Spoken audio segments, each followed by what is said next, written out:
Welcome to another edition of Dad's Divorce Live. I'm Sean Garrison, your host and editor of DadsDivorce.com. Today we are joined by CNN reporter Josh Levs. Josh made national headlines 2 years ago as he filed an Equal Employment Opportunity Commission complaint against his employer, Time Warner, over their paternity leave policies. He has since become one of the leading advocates for improved leave policies in the United States and recently released a new book titled All In: How Our Work-First Culture Fails Dads, Families, and Businesses, and How We Can Fix It Together. Josh, thank you for joining us today.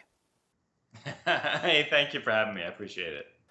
Now, Josh, in 2013, after the birth of your daughter, you discovered that Time Warner had a very unusual policy of granting 10 weeks of paid leave to everyone to take care of a new child, except for the biological father. In the aftermath of that, you filed a complaint of gender discrimination with the EEOC that has since led to more equal leave policies. Can you tell us about why you felt compelled to take such action in that scenario and what it's been like in the years since as you've kind of become one of the leading voices in this movement toward more improved leave policies in the United States?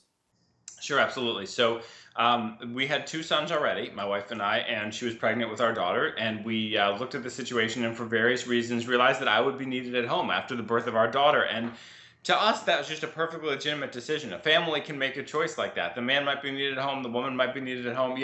You make a choice. And Time Warner, as you mentioned, had this very strange policy under which anyone could get 10 paid weeks, except a man who got his own wife pregnant. So if we had put my daughter up for adoption and some other guy adopted her, he would get 10 paid weeks with her. Or if we had used a surrogate, I would get 10 paid weeks with her. But because we went the old fashioned way and my wife was giving birth, I couldn't. And I went to Time Warner in advance, completely in secret. And I found out the protocol. I went straight to benefits and I said, look, this must be an oversight. There's no way you meant to leave out the possibility that a father in a traditional setup might be caregiver.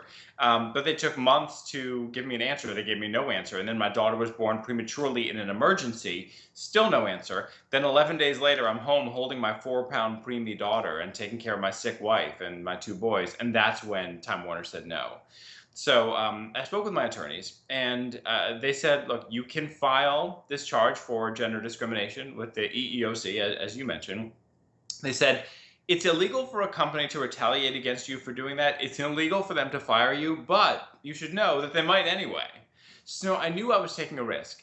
But you asked, why did I do this? Because it was the right thing to do. I knew that for my family and for all the other families out there that are facing the same situation, you have to stand up to discrimination when it happens. So for me, it was a no-brainer. We just did it. Yeah, absolutely. And now, even though your EEOC complaint is still pending, I understand that Time Warner did make changes. Can you talk about what it's been like to return to work there amongst all this controversy? Sure. So yeah, the first thing to know is just what you said. That I mean, on the biggest thing we were looking for, we won.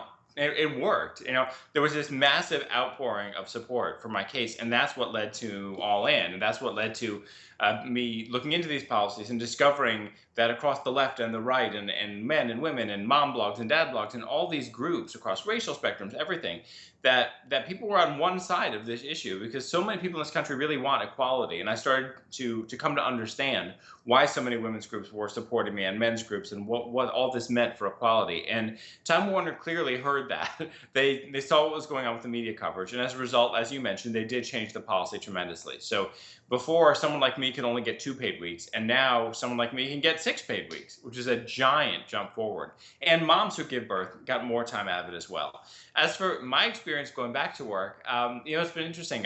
When I went right back to work, my colleagues were openly supportive. At first, some of them were afraid to say anything where the bosses could hear them, and they would come over and whisper their support. But then a few brave souls started cheering to me across the newsroom, and soon everybody was. And people were stopping me in the hallway to hug me and kiss me and congratulate me and thank me. And even more powerful than that was that my colleagues started bringing me their stories of what they had been through.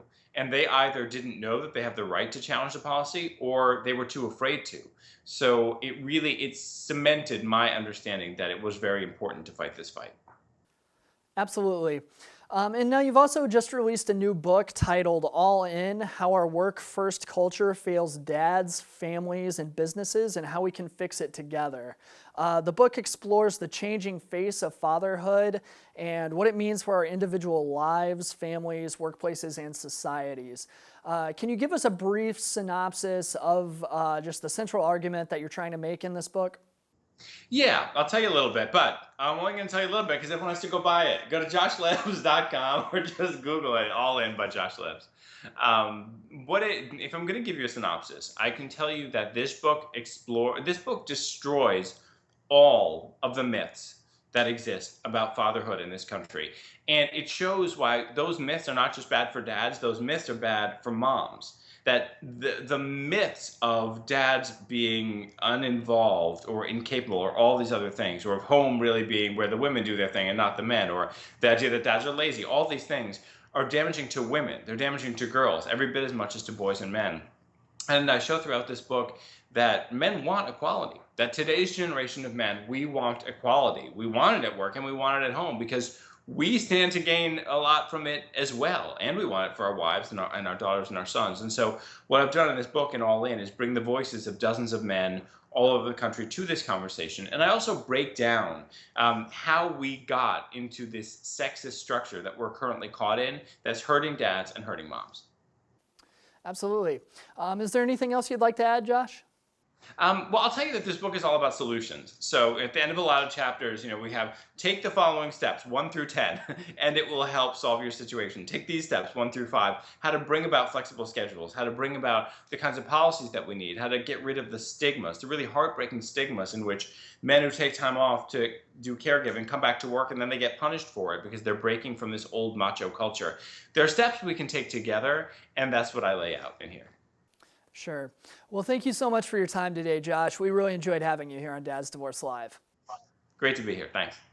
That was Josh Levs, CNN reporter and author of the recently released book All In: How Our Work First Culture Fails Dads, Families, and Businesses, and How We Can Fix It Together.